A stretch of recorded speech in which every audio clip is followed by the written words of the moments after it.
I once visited a daycare center where I saw 3 toddlers play with identical plastic toys. You had to slide the red button and a cute doggy would pop out. One little girl tried pulling the purple button, then pushing it, and then she just sat back and looked at the box with her lower lip trembling. The little boy next to her watched this happen, then turned to his box and burst into tears without even touching it.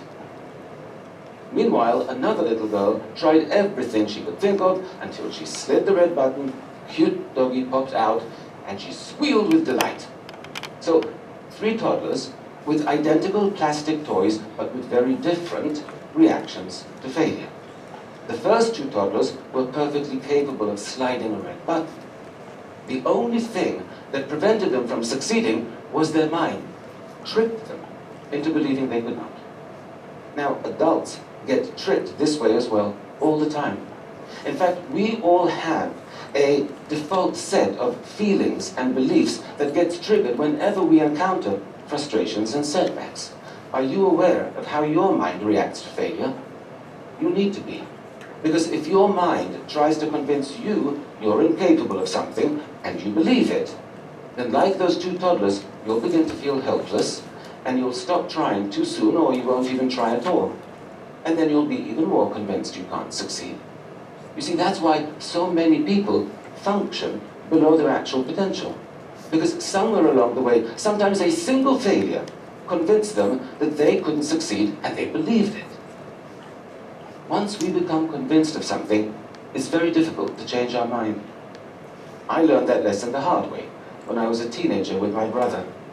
We were driving with friends down a dark road at night when a police car stopped us. There had been a robbery in the area and they were looking for suspects. The officer approached the car and he shined his flashlight on the driver, then on my brother in the front seat, and then on me, and his eyes opened wide, and he said, "Where have I seen your face before?" And I said, "In the front seat." But that made no sense to him whatsoever, so now he thought I was on drugs. So he drags me out of the car, he searches me, he marches me over to the police car, and only when he verified I don't have a police record could I show him I had a twin in the front seat. But even as we were driving away, you could see by the look on his face, he was convinced that I was getting away with something. Our mind is hard to change once we become convinced. So it might be very natural to feel demoralized and defeated after you fail, but you cannot allow yourself to become convinced you can't succeed. You have to fight feelings of helplessness. You have to gain control over the situation. And you have to break this kind of negative cycle before it begins. Our minds and our feelings, they're not the trustworthy friends we thought they were. They're more like a really moody friend who can be totally supportive one minute and really unpleasant the next.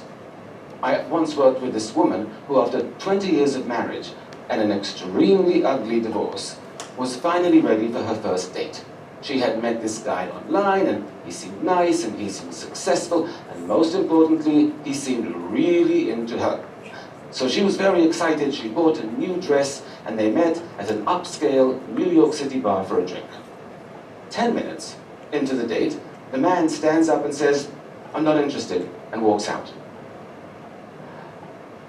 Rejection is extremely painful. The woman was so hurt she couldn't move. All she could do was call a friend. And here's what the friend said. "Well, what do you expect? You have big hips, you have nothing interesting to say. Why would a handsome, successful man like that ever go out with a loser like you?" Shocking, right, that a friend can be so cruel. But it would be much less shocking if I told you it wasn't the friend who said that. It's what the woman said to herself. And that's something we all do, especially after a rejection. We all start thinking of all our faults and all our shortcomings, what we wish we were, what we wish we weren't. We call ourselves names, maybe not as harshly, but we all do it. And it's interesting that we do, because our self-esteem is already hurting. Why would we want to go and damage it even further? right? We wouldn't make a physical injury worse on purpose. You wouldn't get a cut on your arm and decide, oh, I know, I'm going to take a knife and see how much deeper I can make it. But we do that with psychological injuries all the time. Why? Because of poor emotional hygiene. Because we don't prioritize our psychological health. We know from dozens of studies that when your self-esteem is lower, you are more vulnerable to stress and to anxiety, that failures and rejections hurt more, and it takes longer to recover from them. So when you get rejected, the first thing you should be doing is to revive your self-esteem, not join Fight Club and beat it into a pulp. When you're in emotional pain, treat yourself with the same compassion you would expect from a truly good friend. We have to catch our unhealthy psychological habits and change them. And one of the unhealthiest and most common is called rumination. To ruminate means to chew over. It's when your boss yells at you, or your professor makes you feel stupid in class, or you have a big fight with a friend, and you just can't stop replaying the scene in your head for days, sometimes for weeks on end. Now, ruminating about upsetting events in this way can easily become a habit, and it's a very costly one. Because by spending so much time focused on upsetting and negative thoughts, you are actually putting yourself at significant risk for developing clinical depression, alcoholism, eating disorders, and even cardiovascular disease.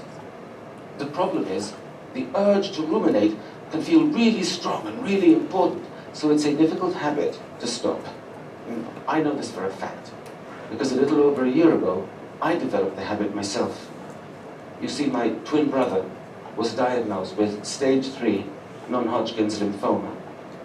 His cancer was extremely aggressive. He had visible tumors all over his body. And he had to start a harsh course of chemotherapy. And I couldn't stop thinking about what he was going through.